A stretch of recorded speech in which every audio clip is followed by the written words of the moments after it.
Okay, so I want to walk you through the 6 influence tactics that I have used in both my career and in being an entrepreneur to generate more income.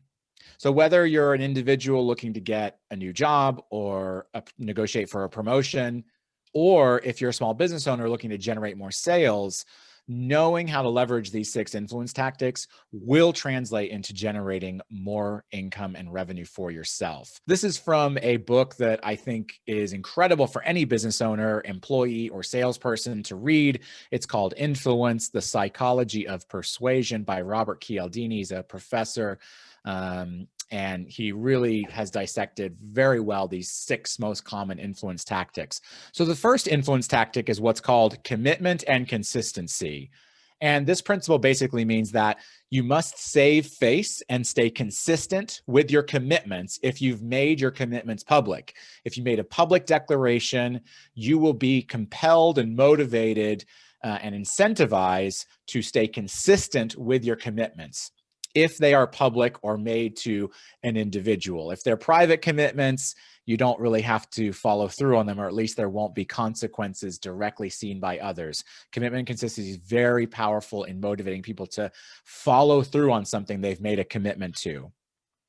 The second influence tactic is liking, which basically states that we trust people that we like. And we like people by understanding that they have similarities to us. We share similar values, past experiences, opinions. So we generally trust people that we like.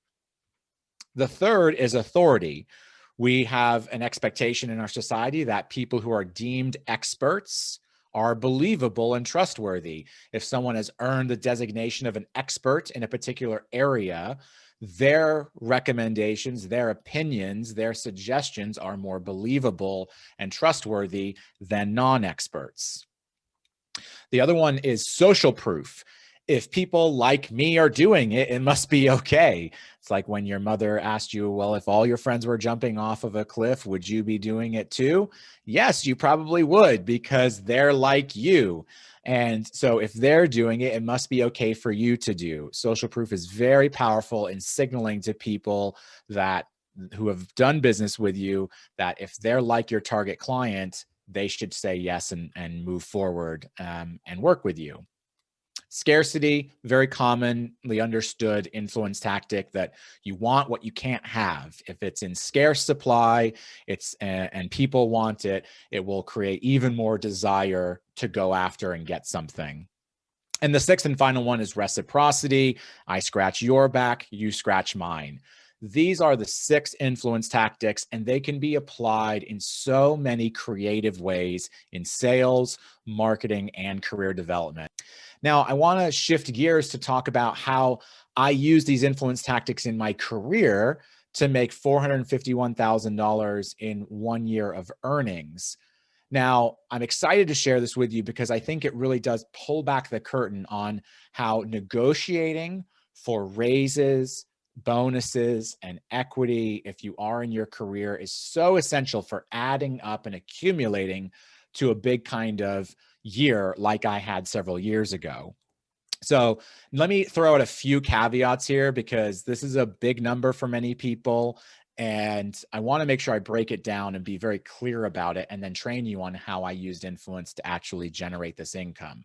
So how it happened was that I made $217,000 in regular W-2 income. I had a $174,000 salary and I got paid $43,000 in bonuses. Now, you might be thinking, wow, that's awesome. Lucky you. And I am. I'll come back to that in just a minute. The other piece of the income was when the company I was working for was sold for $1.1 billion. So when the company was sold, I had some shares in the company and I got paid a one-time payout off of that equity.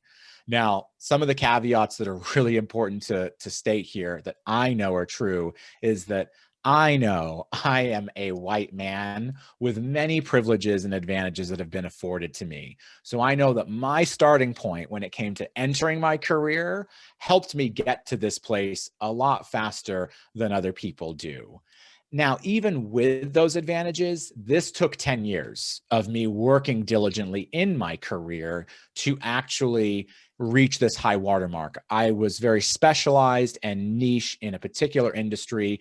And when I explain exactly how I got to this job that paid me this much, it'll become even more clear why this was so unique and special. And hopefully you can recreate the same thing in your career to generate these high levels of income. So, like I said, this led to, kind of over many years, I was earning under this amount. I was still making a great living, and my whole journey to a debt-free life and financial freedom that, my fiance Morgan and I have shared through our business together was profound. And how much money I made really didn't matter because I kept on spending. So I had to correct a lot of things before this money actually made a difference. What's interesting is that when I finally got out of debt and got the financial foundations in place, this income showed up at the right time. So just to put it in perspective, I had been earning six figures consistently for a while, but then there was this pop as I got, further in my career and succeeded in specializing in this one company. Now, another note here is that I had been using all six of the influence tactics to succeed at my previous three companies. So again, this wasn't a one-time thing where I whipped out these influence tactics and all of a sudden made $451,000.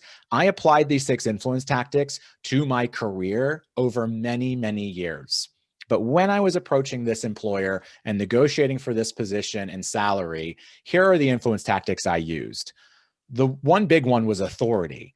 I had built a reputation of being an expert in the e-commerce technology industry. It's quite a niche industry. It had been growing a lot and is now very commonplace. But at the time and leading up to this job offer, it was something that was considered very specialized, and this company needed that specialized knowledge. I had a lot of people around that company and even who worked at the company who knew me as an expert. I had built a reputation of being an expert. This contributed to them valuing my opinion and my ability to come work for them at a high market rate compared to perhaps someone they saw on a random resume that applied for the job. The other influence tactic I used was social proof. I had worked for companies that this employer was familiar with, and they had a good impression of the quality of that company's work. So they associated that if I worked for that company, I must also be great too. Many of the people, like I said, who worked at this company knew me and vouched for me and said, this is a great guy to come and work for the company to help in this specific area. And I also had my own specific numbers and metrics about my past accomplishments. All of that added up to social proof that allowed me to exchange the social proof for a paycheck. These are things that you acquire and accumulate over time that lead to more and more income. And the third influence tactic I used when I was negotiating for this position was that I was a scarce resource. I was not only did I have multiple offers on the table from other potential employers, and I let this employer know about that it wasn't guaranteed that I would go with them. I did have other offers, and I did get legitimate offers from other employers, and I was debating which one I was going to take. In fact, the other company that gave me an offer offered me more money than this company did, but I thought this was the more stable choice. But I was also a unique individual because I knew so much about this company. I knew so much about their software. I knew so much about the industry they wanted to break into.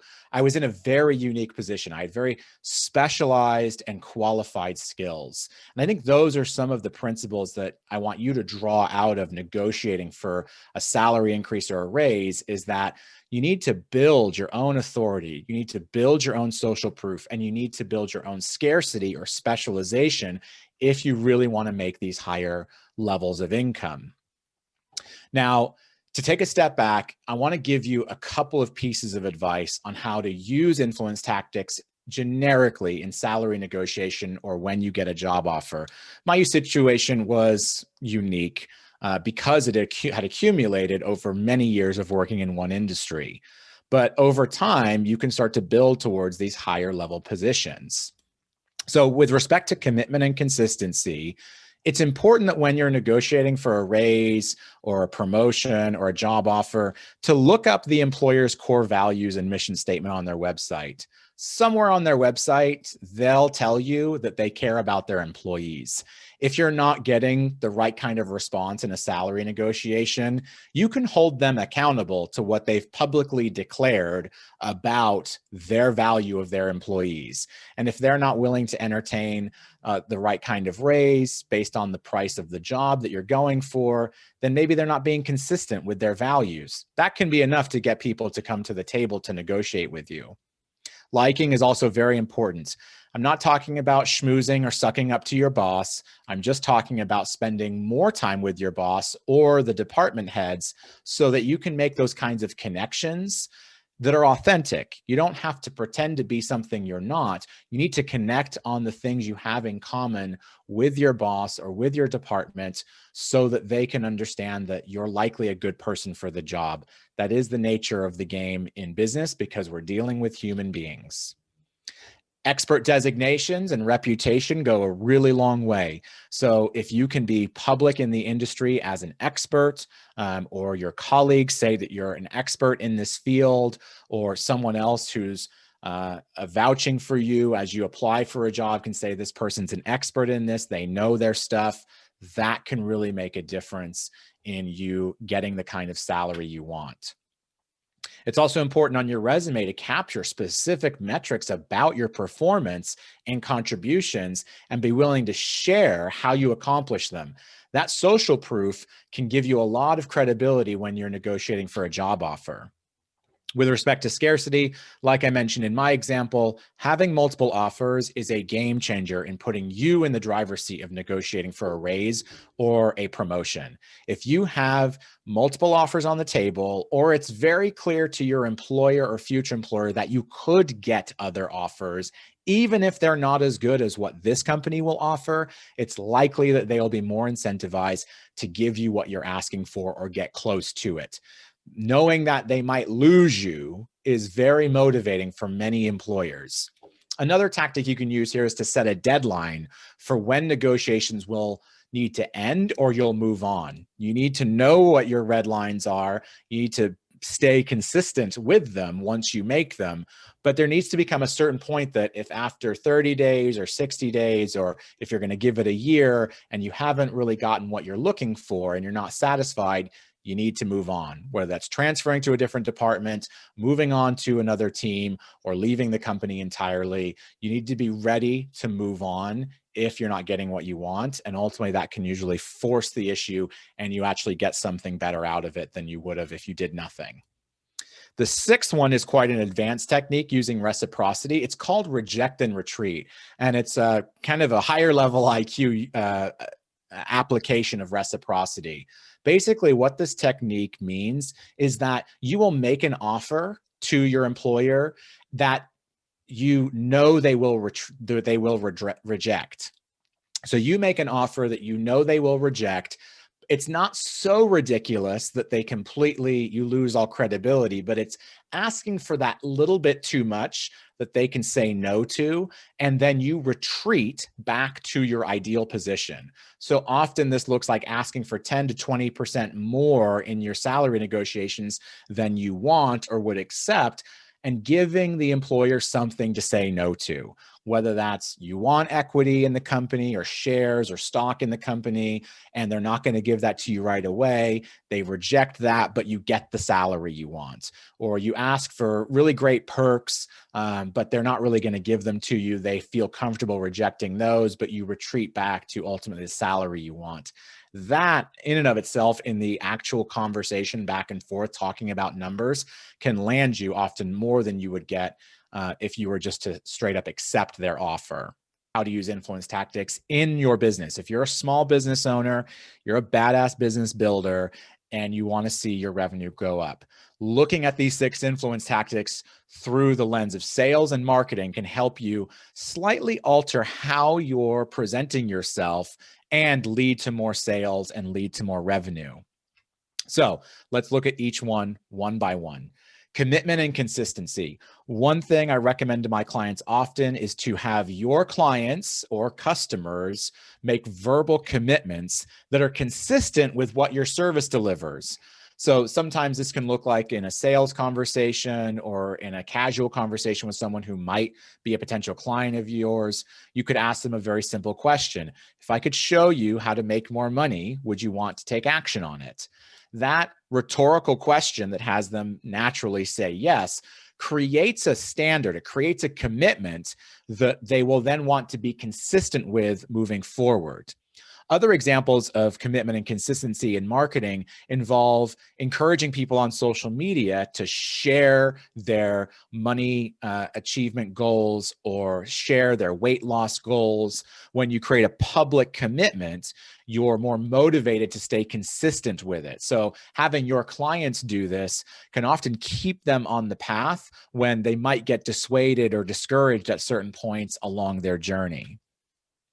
How to use liking is to basically become likable. And again, this can go back to that icky feeling like you don't want to have to force something. And I am not suggesting that you somehow become someone that you're not. But what you might not understand or appreciate is that you have a lot of things in common with the people you do business with. So relating on topics that you know your target audience and your clients have in common with you can create a bond and a connection that has them be more open to considering your offers. This can be as simple as sharing pictures of your dogs on social media, being supportive of your local university or sports team, or all the way down to, unfortunately, the tribal politics that we live in this day and age, where if you find out that someone has the same political views of you as you might be more likely to trust them and do business with them, and vice versa. So learning what you have in common with your clients and sharing and connecting on that level is authentic social engagement. And that's a way that you can generate more interest in your sales and offers. Authority can be manufactured, it can be created. So acquiring certifications, publications, or publicity can really help designate you as an expert. Basically, the way that you become an authority is to have other people say that you are an authority. In that sense, it's really quite easy to manipulate, and we've all seen this be manipulated in the business community. So you need to be aware of when these influence tactics are being used against you. But if you have certifications, if you have designations, if you've been published in blogs or articles or had publicity for certain events that have happened in your life, that authority can really help carry you and get you in the door in lots of situations. Social proof, like I mentioned earlier, is about people seeing that people like them have done business with you. So this is where testimonials, satisfied customers' case studies, your clients sharing on social media what they've purchased from you or the benefits they've got from working with you really creates social proof that gives people a sense of comfort and trust that, well, if the people like me got benefit out of it, it must work for me too. And with respect to scarcity, limiting access to your products or services can really make a difference in having people pay attention to your offers. This can include things like limited time pricing. So putting an expiration date on when a certain pricing offer is going to be available can create a sense of scarcity and momentum for people to actually make the decision. Also limiting the number of new clients that you take on or the number of inventory that you offer can create a sense of scarcity that encourages people to look more carefully at your offers and make the purchase. Finally, with reciprocity, the principle to use in business is to give what you want to receive. If you want to share your business with somebody or to get a referral or to start generating awareness for your business, the best way to do that is often to ask the people in your community on social media to share about their businesses. What happens is that it creates a bond of reciprocity. They feel, in a sense, indebted to you because you let them share about your business, their business, and they will then naturally ask about your business. You can take this a step further to even helping other businesses succeed, sending referrals, sending clients, recommending someone's business to a friend or family member or colleague. And that creates a bond where the person who benefited from that will want to repay you. And maybe they repay you with a client or their own referral, or they even purchase your products or services. Reciprocity is a very powerful influence tactic, which touches very neatly into doing networking and business development as a technique to generating new clients.